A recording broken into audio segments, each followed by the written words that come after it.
Previous वो जो condition में आपको करवा रहा था उसका स्क्रीनशॉट लिया था क्या आप लोगों ने?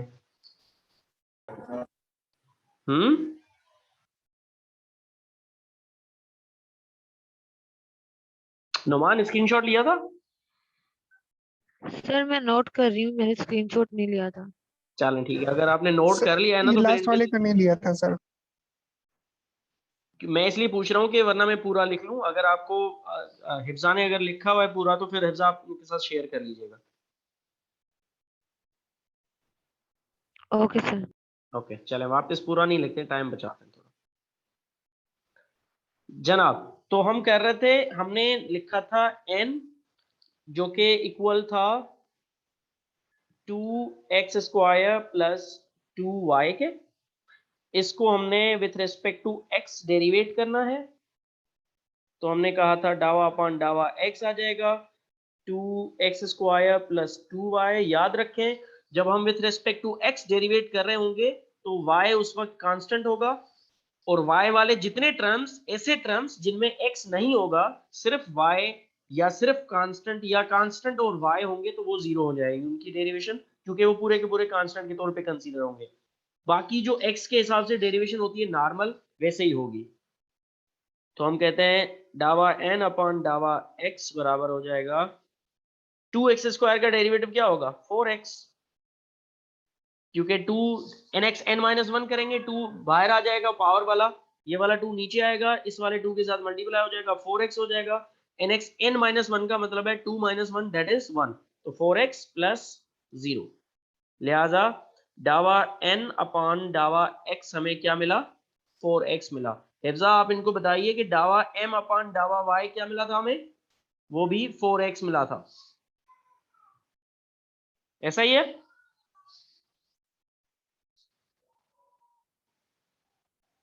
बोले भाई। तो हिफ्जा का नेट थोड़ा स्लो है शायद। अच्छा चलें, अब इसको हम कंडीशन को देख रहे हैं, तो कंडीशन मीट हो रही है। हमने कहा था कि डावा m अपॉन डावा y इक्वल होना चाहिए डावा n अपॉन डावा x के, जो कि दोनों किसके बराबर है यहाँ पे 4x के।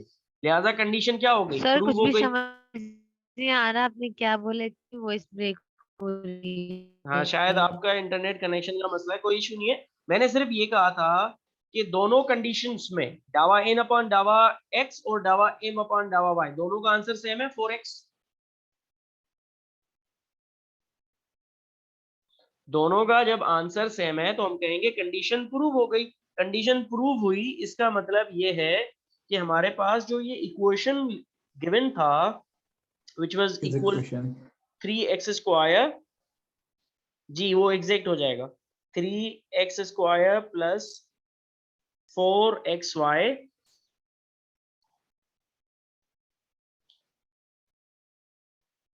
dy प्लस 2x² प्लस 2y dx। क्या था, dx इधर था, dy यहाँ पर, इक्वल टू 0। अब ये वाला इक्वेशन कौन सा कहलाएगा, एग्जैक्ट कहलाएगा। क्यों? क्योंकि इसकी जो कंडीशन है एग्जैक्ट होने की वो हम प्रूव कर चुके हैं। यहां तक सबको क्लियर है बात?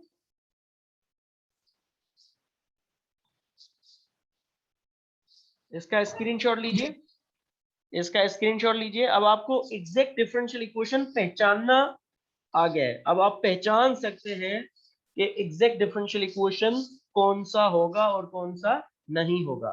अगर डावा m अपान डावा y और डावा n अपान डावा x बराबर ना आए, दोनों का आंसर मुख्तलिफ आ जाए, एक का जैसे 4x आए दूसरे का कुछ और आ जाए, तो हम कहेंगे कि ये गिवन इक्वेशन एग्जैक्ट नहीं है, नॉन एग्जैक्ट है।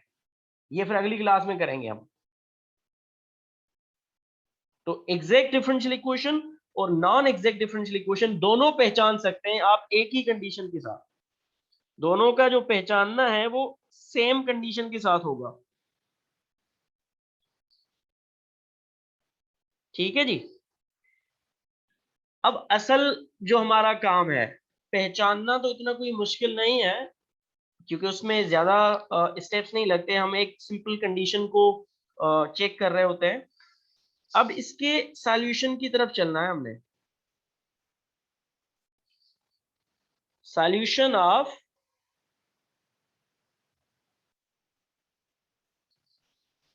Exact differential equation. Exact differential equation को सॉल्व कैसे करना है, this is something that we need to learn now. आप में से कोई बता सकता है कैसे सॉल्व करें इसको? कोई रैंडम तुक्का मारे आप। कुमैल? सर बहुत आसान है सर। बहुत आसान है, चलें ये भी आसान, ये भी सही है जवाब के लिए, तो ये भी चलेगा। जनाब इसको सॉल्व करने के लिए हमें एक पर्टिकुलर फार्मूला गिवन है। उस फार्मूला को आप, वैसे अगर मैं इसको दूसरे तरीके से कराता तो काफी ये लेंदी हो जाता, बट आपको मैं एक सिंपल फार्मूला बना के दे देता हूं, ठीक है? उस फार्मूला को आपने सिर्फ यूज करना है और आपका जो एग्जैक्ट डिफरेंशियल इक्वेशन गिवन होगा वो सॉल्व हो जाएगा। फार्मूला क्या है, पहले उस फार्मूला को समझते हैं, फिर सॉल्यूशन के एक दो एग्जांपल्स करते हैं, ठीक है जनाब? फार्मूला ये है कि हमें ये काम करने पड़ेंगे यहाँ पे, वी से के इंटीग्रेशन ऑफ, देखें याद रखें क्योंकि सॉल्यूशन की बात हो रही है तो अल्टीमेटली उसमें इंटीग्रेशन होगी। इंटीग्रेशन करनी पड़ेगी हमें, integration of m with respect to x। m को इंटीग्रेट करना है आपने विथ रेस्पेक्ट टू x, और n को इंटीग्रेट करना है without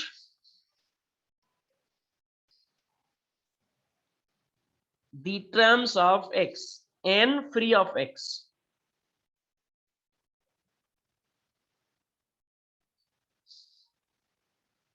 with respect to y equal to, और फिर इस पूरे को बराबर कर देना है आर्बिट्रेरी कांस्टेंट c के साथ। मुझे बताएं किसी को ये फार्मूला पल्ले पड़ा? जैसे कंडीशन थी बिल्कुल उसी तरह से इसका फार्मूला भी है, बस थोड़ी सी एक चेंज है इसके अंदर, वरना सेम वही चीज है, कंडीशन की तरह ही है। कंडीशन में हम क्या कर रहे थे?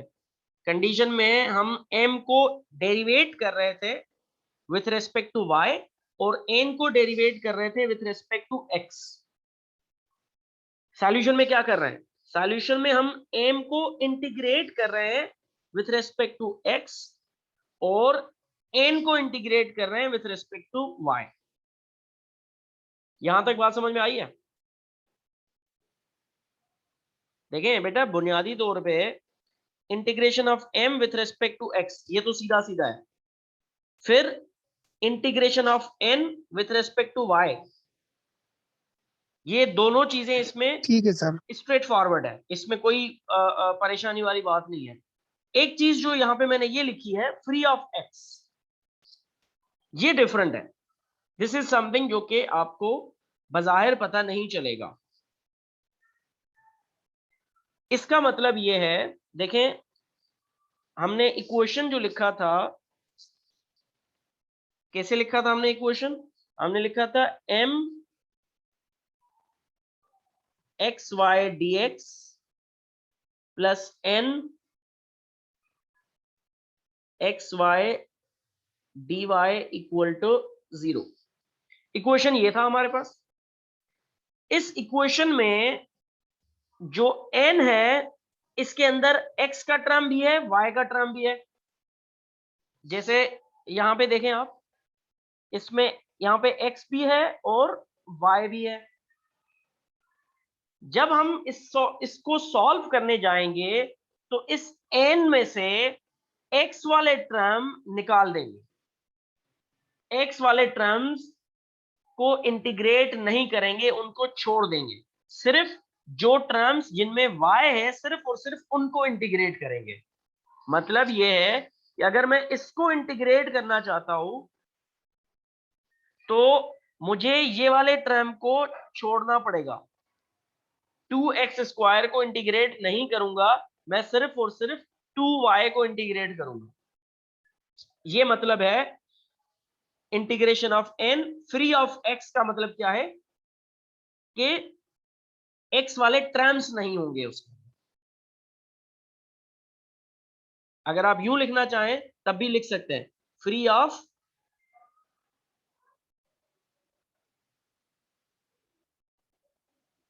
Terms of x. फार्मूला को अगर आप ऐसे लिखना चाहते हैं तो बेशक ऐसे लिख लीजिए, ठीक है। अब फार्मूला कुछ समझ आया है? सॉल्यूशन के लिए ये फार्मूला है। होपफुली आपको थोड़ा बहुत फार्मूला समझ आया है। अब मैं क्वेश्चन को सॉल्व कराने चलता हूं और उसके अंदर हम इस फार्मूला को फर्दर इलेबोरेट करेंगे और इसको फर्दर समझने की कोशिश करेंगे।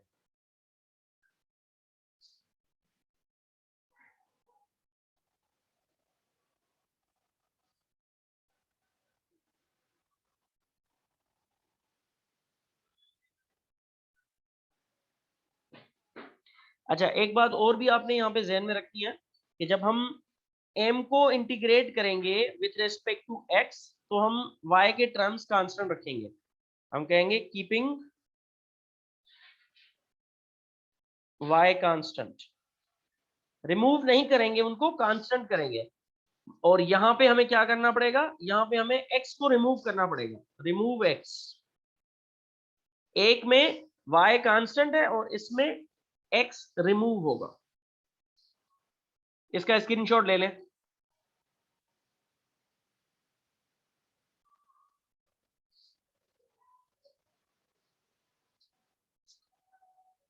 इसका स्क्रीनशॉट लीजिए, फिर हम क्वेश्चन की तरफ चलते हैं, एक कंप्लीट क्वेश्चन सॉल्व करते हैं ले लिया ताकि सर। आपको आइडिया हो जाए कि किस तरह से एग्जैक्ट डिफरेंशियल इक्वेशन का सॉल्यूशन होगा।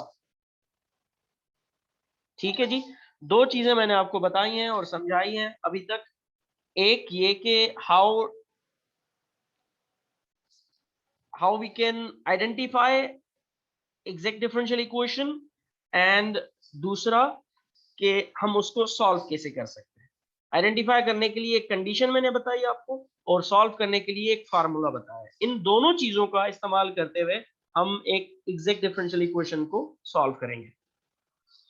चलें, now let us consider an exact differential equation. वही इक्वेशन कंसीडर करते हैं जो अभी मैं आपको प्रूव करवाई थी। Equation given is equal to, for example, क्या इक्वेशन था, हमें कहा जा रहा है सॉल्व करें इसको, विच इज इक्वेशन है 3x² plus 4xy dx plus 2x² प्लस 2y dy इक्वल टू 0। ये इक्वेशन गिवन है, हमें इसको सॉल्व करना है। सॉल्व करने से पहले हमें देखना पड़ेगा कि ये इक्वेशन एग्जैक्ट है या नहीं है। फर्स्ट, पहला स्टेप क्या होगा, आइडेंटिफाई। सॉल्यूशन में आइडेंटिफाई,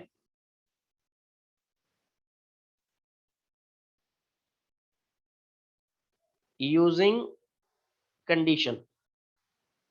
कंडीशन को यूज करते हुए इसको आइडेंटिफाई कीजिए। कंडीशन क्या है, कंडीशन है डावा m अपॉन डावा n, सॉरी डावा m अपॉन डावा y इक्वल होना चाहिए डावा n अपॉन डावा x के। अगर ये कंडीशन प्रूव हो जाती है तो given equation is exact, otherwise वो नॉन एग्जैक्ट है। ठीक है जी, चलें अब सबसे पहले इसमें m निकालेंगे। m आपको पता है कि जो dx के साथ टर्म लिखा हुआ होगा वो m है, ये मैं बता चुका हूं पहले। जो लोग अभी ज्वाइन किए हैं उनको मैं ये रिकॉर्डेड लेक्चर दूंगा, तो पहला, इस लेक्चर का पहला पार्ट 20-25 मिनट का है, वो सुन लीजिएगा। m इक्वल हो जाएगा, बराबर है किसके, 3x² प्लस 4xy। इसको डेरिवेट करेंगे हम डावा m अपॉन डावा y, with respect to y derivate करेंगे हम इसको, तो 3x² 0 हो जाएगा, प्लस 4xy का डेरिवेटिव हो जाएगा 4x, y का डेरिवेटिव 1 और 4x पूरा का पूरा कांस्टेंट है तो उसको हम कांस्टेंट कंसीडर कर लेंगे। x यहाँ पे कंसीडर होगा, क्यों कांस्टेंट होगा, क्योंकि विथ रेस्पेक्ट टू y हम पार्शियल डेरिवेट कर रहे हैं। पार्शियल डेरिवेटिव में इस तरह का रूल है कि अगर हम एक वेरिएबल के साथ डेरिवेट कर रहे हैं तो दूसरे जितने भी वेरिएबल्स होंगे वो सारे के सारे कांस्टेंट होंगे। फॉर एग्जांपल यहाँ पे x y z 3 वेरिएबल होते हैं और हम सिर्फ y के हिसाब से डेरिवेट कर रहे होते तो x और z दोनों कांस्टेंट होते। तो डावा m अपॉन डावा x हमें क्या मिला, डावा m अपॉन डावा y सॉरी हमें मिला है 4x। इसको बॉक्स कर लीजिए। अब चलते हैं n फाइंड करने। कंडीशन के लिए n को यूज करेंगे। n किसके बराबर है, n ये वाला टर्म है जो dy के साथ लिखा हुआ होता है, तो ये हो जाएगा 2x square plus 2y square. n को मैंने आपको बताया था कि डेरिवेट करेंगे with respect to x, that means डावा n अपॉन डावा x इक्वल टू, डेरिवेशन कर लें, 2x स्क्वायर का derivation with respect to x क्या होगा 4x, और 2y स्क्वायर, ये पूरा का पूरा 2y स्क्वायर कांस्टेंट है, क्यों, इसके अंदर x नहीं है, इसके अंदर एक 2 है, दूसरा y स्क्वायर है, और y यहाँ पे कांस्टेंट है क्योंकि हम डेरिवेट कर रहे हैं विथ रिस्पेक्ट टू x, लिहाजा y हो जाएगा सर constant। ऊपर, जी बेटा। सर आपने ये जो ऊपर क्वेश्चन है इक्वेशन, इसमें तो y लिखा हुआ है, स्क्वायर तो नहीं है चलें इसके ऊपर। y को मिटा देते हैं, ये मेरी सिली मिस्टेक्स होती हैं, आप ही पहचानती हैं इनको। चलें कोई बात नहीं, हटा दिया मैंने, खुश। चलें जी, डावा n अपॉन डावा x क्या मिला हमें, डावा n अपॉन डावा x हमें मिला इक्वल टू 4x। इसको भी बॉक्स कर लीजिए। कंडीशन के अंदर दो चीजें थी, दोनों चीजें हमने निकाल दी हैं और हम यहां पे लिख सकते हैं दैट हेयर डावा m अपॉन डावा y इज इक्वल टू डावा n अपॉन डावा x, और ये दोनों किसके बराबर है 4x के बराबर। तो ये कंडीशन प्रूव हो रही है, इट इज प्रूव्ड। हम लिख सकते हैं इसके नीचे कि ये प्रूव्ड है। प्रूव क्या है, प्रूव्ड ये है कि given equation is an exact differential equation. तो हम कहेंगे here it is proved that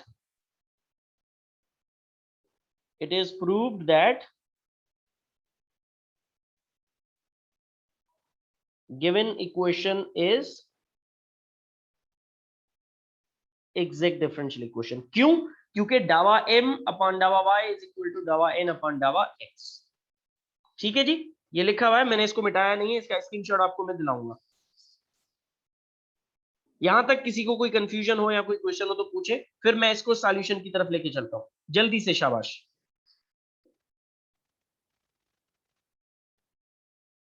clear है Numan, Kumail? Yes sir, clear है। अच्छा जी, अब चलते हैं सॉल्यूशन की तरफ।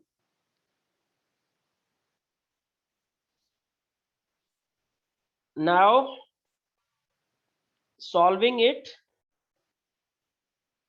Using the formula. कौन सा फार्मूला, दी फार्मूला का मतलब है कि ऐसा फार्मूला जो मैं पहले बता चुका हूं आपको। यूजिंग दी फार्मूला, फार्मूला ये है हमारे पास, हमने कहा था कि हम इंटीग्रेट करेंगे m को with respect to x keeping y constant. जब हम m को x के हिसाब से इंटीग्रेट करेंगे तो हम y को कांस्टेंट रखेंगे, ये फार्मूला का पार्ट है, plus integration of n free of x। मैं ये पूरा नहीं लिख रहा हूं, free from terms of x नहीं लिख रहा हूं, सिर्फ लिख रहा हूं फ्री ऑफ x। ये पहले लिखवा चुका हूं कि n के ऐसे टर्म्स लिखेंगे जिसमें x नहीं होगा, सिर्फ y वाले टर्म्स लिखेंगे, दैट इज dy, और फिर ये पूरा बराबर हो जाएगा किसके, कांस्टेंट c के। ये हमारे पास फार्मूला था। इस फार्मूला में अब आप सिंपली जो टर्म्स गिवन है वो पुट कर दें। इसमें हम पहले निकाल चुके हैं, m की वैल्यू ये रही यहाँ पे, this is m, 3x² plus 4xy, तो हम लिखेंगे यहां पे integration of 3x² plus 4xy dx plus फिर आपने लिखना है n को, ये n है बेटा 2x² प्लस 2y²। थोड़ा सा गौर से देखिएगा इसको, 2x² प्लस 2y², ये n की वैल्यू है। हमने इसमें से क्या लिखना है, ऐसे टर्म्स लिखने हैं जो कि जिसमें x ना हो, लिहाजा जो 2x² है वो नहीं लिखा जाएगा, सिर्फ और सिर्फ हम लिखेंगे इंटीग्रेशन ऑफ 2y, y² नहीं है, 2y dy equal to c। यहां तक पहले मुझे बता दें कि ये फार्मूला के अंदर जो वैल्यूज हमने पुट किए हैं वो आपको समझ में आई है?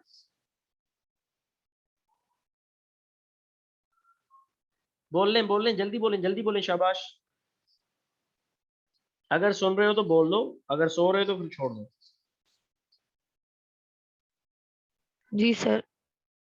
चले, अगर ये बात आपको समझ में आ गई है तो अब सिंपली इंटीग्रेशन करनी है हमने, और कोई भी काम नहीं करना है। इंटीग्रेट करना है हमने 3x² को विथ रिस्पेक्ट टू x। तो आपको पता है कि इंटीग्रेशन क्या होगा इसका, 3x³ अपॉन 3, ऐसा ही है ना, x power n upon n+1। Integration का फार्मूला अगर आप भूल चुके हैं तो मैं यहां पे लिख देता हूं। इंटीग्रेशन क्या होता था, x dx का इंटीग्रेशन होता था equal to x n+1 upon n+1। तो मैंने यही काम किया है, ये वाला 3 सेम लिख दिया, पहला वाला 3 x² में +1 कर दिया तो x³ बन गया, अपॉन क्यूब नीचे भी आ जाएगा, तो n+1 का आंसर है 3 ऊपर और 3 नीचे। ये वाला 3 उसका अपना है फार्मूला वाला, प्लस अब 4xy को आपने इंटीग्रेट करना है। 4xy को कैसे इंटीग्रेट करोगे बताओ? देखें, मैंने यहां पे आपको बताया है कि m keeping y constant, m को with respect to x integrate करोगे मगर y को कांस्टेंट रखोगे। y को कांस्टेंट रखने का मतलब क्या है कि y सेम रहेगा, y is not going to change. तो 4y यहाँ पे सेम आ जाएगा, बाकी पीछे क्या बचा, बाकी बचा x। तो इंटीग्रेट किसको करेंगे हम, x को करेंगे। x का इंटीग्रेशन अगेन क्या होगा, x 1+1 अपॉन 1+1 दैट इज 2, तो x² अपॉन 2 यहां पे आ जाएगा। क्लियर है ये? Yes sir. अच्छा, अब आ जाए विथ रेस्पेक्ट टू y, वो तो सीधा सीधा लिखा हुआ है, 2y का 2 सेम रहेगा, y को विथ रेस्पेक्ट टू y करेंगे तो it is same as x को विथ रेस्पेक्ट टू x करें। तो जैसे x dx है वैसे ही y dy है, लिहाजा ये हो जाएगा y² अपॉन 2, ऐसे हो जाएगा y 1+1 n+1 अपॉन n+1, तो ये हो जाएगा y² अपॉन 2। इसको आप बराबर कर दें इक्वल टू c। क्लियर है बात? इंटीग्रेशन वाला स्टेप क्लियर हो गया सबको?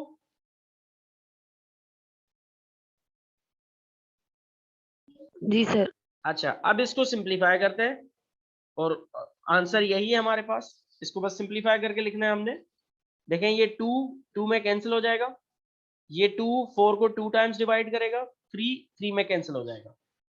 तो न्यू स्लाइड पे हम जाएंगे, हमारे पास आंसर आएगा x³, आंसर आएगा हमारे पास x³ प्लस 2, क्या था,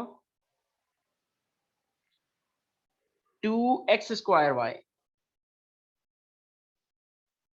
2x² y plus y square equal to c, ये आंसर है। एग्जैक्ट डिफरेंशियल इक्वेशन का आंसर सॉल्यूशन ये है। This is the answer and this is the solution. तो इतना आसान सर, जी सर बस जी इतना बस। आसान।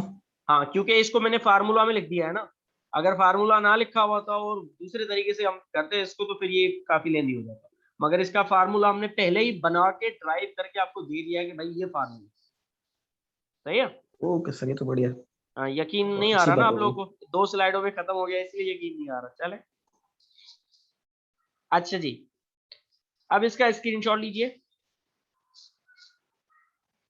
पहले इसका स्क्रीनशॉट ले लें, अगर ये इसका स्क्रीनशॉट नहीं लिया हुआ आप लोगों ने तो। यहां से शुरू कर लेते हैं, ये स्लाइड 1 है। स्क्रीनशॉट ले लिया। स्लाइड 2 फार्मूला का है ये फार्मूला जैसे मैंने यहाँ पे लिखा हुआ है ना, ये वाला स्लाइड इंपॉर्टेंट है क्योंकि फार्मूला को डिफाइन किया हुआ है मैंने।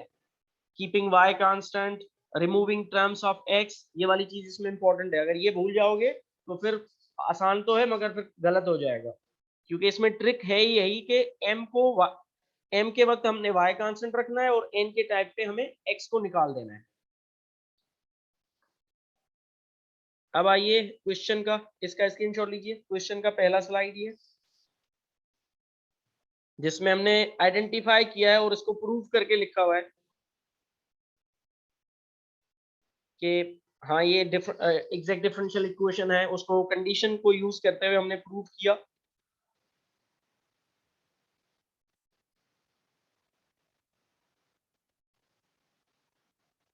ये सॉल्यूशन कंटिन्यूड है।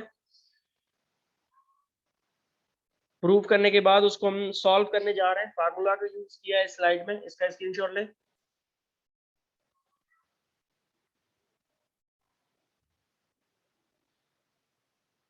और आंसर का स्क्रीनशॉट लीजिए।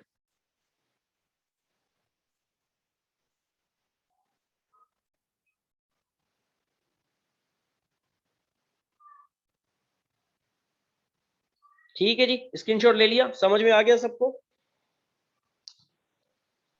जी सर। अच्छा, जो स्टूडेंट्स ने बाद में ज्वाइन किया है वो बताएं जरा। एक सुमेरा और हाफिजा बख्तावर, बेटा आप दोनों को समझ में आया कुछ? Yes sir. पक्की बात है? जी सर। पूछूं?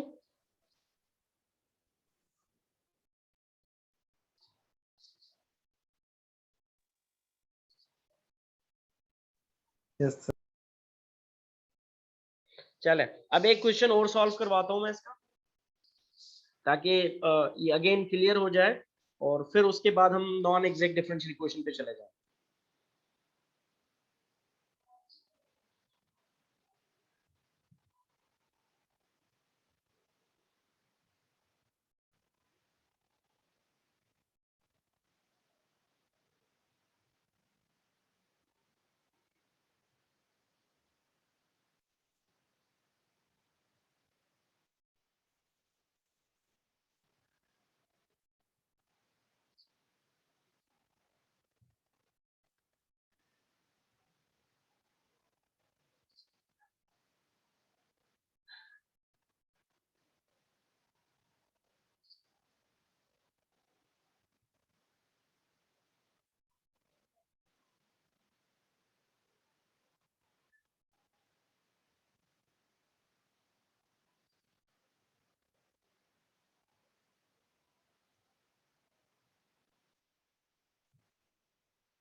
अच्छा जी, तो एक नए क्वेश्चन की तरफ हम चलते हैं। ये थोड़ा सा ट्रिग्नोमेट्रिक से रिलेटेड है। ट्रिग्नोमेट्रिक प्रॉपर्टीज इसमें थोड़ी बहुत यूज होंगी, तो इसको जरा ध्यान में रखिएगा। क्वेश्चन हमें गिवन है 2xy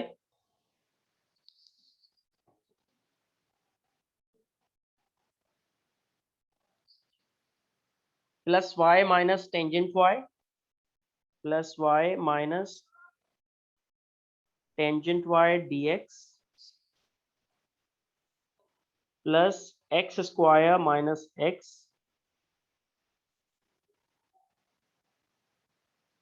tangent square y plus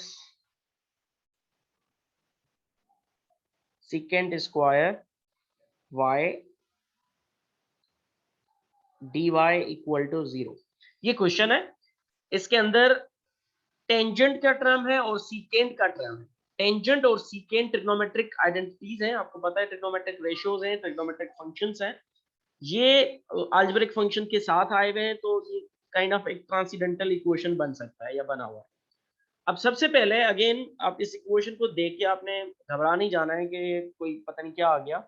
simply हमारे पास जो स्टेप्स हमें पता है, जो स्टेप्स हमने सीखे हैं, उन्हीं स्टेप्स को हम सॉल्व यूज करते हुए इसको सॉल्व करेंगे।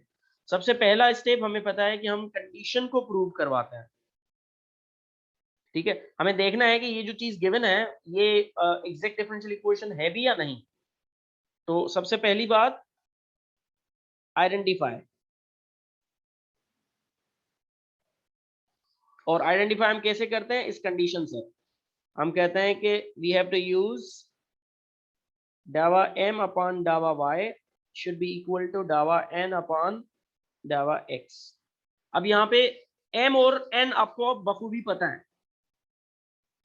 ये पूरा का पूरा टर्म जो मैं ब्लू में अंडरलाइन कर रहा हूं ये m है, और ये जो मैंने येलो में अंडरलाइन कर रहा हूं ये पूरा टर्म n है। So this is n and this is m। क्यों? क्योंकि जिसके साथ dx है उसको हम कंसीडर कर रहे हैं m, और जिसके साथ dy है उसको हम कंसीडर कर रहे हैं n। ठीक हो गया जी। अब आते हैं इसकी कंडीशन को प्रूव करने। तो हमने पहले लिख लिया m, हमने कहा कि m is equal to 2xy plus y minus tangent y, ये m है। इस m को हमने डेरिवेट करना है with respect to y। That means we need to do डावा m अपॉन डावा y, और इस पूरे के ऊपर भी हम लगा देंगे डावा अपॉन डावा y। तो ये हो जाएगा 2xy plus y minus tangent y। ठीक है जी। With respect to y derivate करने का मतलब आपको मैं ऑलरेडी बता चुका हूं, इसको डेरिवेट कीजिए। जब हम y के हिसाब से डेरिवेट कर रहे होंगे तो ये 2x पूरा का पूरा क्या होगा, कोएफिशिएंट में आ जाएगा। मतलब ये 2x हम सेम रखेंगे, y का डेरिवेटिव, ये जो y है इस y का डेरिवेटिव हो जाएगा 1। ठीक है जी। और ये जो प्लस फिर ये y है इसका डेरिवेटिव भी क्या हो जाएगा 1 माइनस। अब मुझे आप बताएं कि टेंजेंट का डेरिवेटिव क्या होगा, जल्दी से, शाबाश।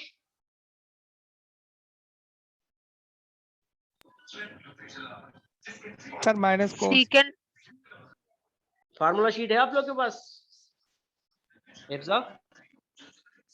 सर माइनस कोस आएगा। माइनस कॉस क्यों आएगा? तुम्हारी मर्जी से चलेगा या माइनस कॉस आएगा? सर 10 का डेरिवेटिव शायद सीकेंट होता है, ये माइनस सीकेंट। सीकेंट स्क्वायर, खाली सीकेंट नहीं है, सीकेंट स्क्वायर। इसीलिए मैंने कहा था सीकेंट स्क्वायर। हमेशा फार्मूला शीट जो है सामने रखिएगा, डेरिवेटिव का और इंटीग्रेशन का। बाय द वे पेपर में मैंने फार्मूला शीट आपको दिया था, याद है? सर वो दिया था पर उसमें वो वाला एक फार्मूला नहीं था। चले कोई बात नहीं, एक आधा फार्मूला तो मिसिंग हो ही सकता है। सर वही तो क्वेश्चन में आया था, वो जो सेकंड अब लास्ट क्वेश्चन था। मुझे नहीं पता ना कि कौन सा आएगा। चले इसको डिस्कस कर लेंगे क्लास के दौरान, बताना, फिर इसको एडिट कर लेंगे उस शीट को। टेंजेंट y को 3 अब नंबर ऐड कर लेना सर। बेटा चुप हो जाओ कुमेल, तुम बस बोलते हो बहुत। टेंजेंट y का डेरिवेट किया हमने, आंसर मिला सीकेंट स्क्वायर y। ठीक है, तो इसको सिंप्लीफाई करके लिखिए तो हमारे पास आंसर मिला overall 2x plus 1 minus 1 minus second square y, ये बराबर है डावा एम अपॉन डावा वाई। तो कंडीशन का एक पार्ट हमने सिंप्लीफाई कर लिया है, एक पार्ट का डेरिवेटिव हम यहाँ पे कर चुके हैं। ठीक है जी, अब आते हैं अगले पार्ट की तरफ, विच इज दिस वन, डावा एन अपॉन डावा एक्स हमने करना है। तो सबसे पहले तो एन की वैल्यू लिखिए। सर जी बेटा, सर एक मिनट प्रीवियस वाली स्लाइड दिखाइएगा। आ गया मैं, बोलें। सर बस एक मिनट यही होल्ड करें, मैं नोट करी हूँ। बेटा अब इतना टाइम नहीं है, स्क्रीनशॉट ले लेना, ये क्वेश्चन कंप्लीट नहीं होगा सर ऑलरेडी। बस ले लिया स्क्रीन। स्क्रीनशॉट ले लें, क्योंकि ये जी सर ले लिया। सेशन कर के लें। सिर्फ 3 मिनट बचे हैं, ये क्वेश्चन 3 मिनट में पूरा नहीं होगा। ये स्क्रीनशॉट आप कर लें। अच्छा जी, तो अब एन की वैल्यू बताइएगा मुझे, क्या होगा? X square minus x tangent square y, और आखिरी टर्म क्या है इसमें? प्लस सीकेंड स्क्वायर वाई, मैं ना क्लास से नहीं भी आगे तेरे खाला लाऊंगी। Plus सीकेंड square y. बेटा माइक बंद करके फिर झगड़ा करें आप लोग।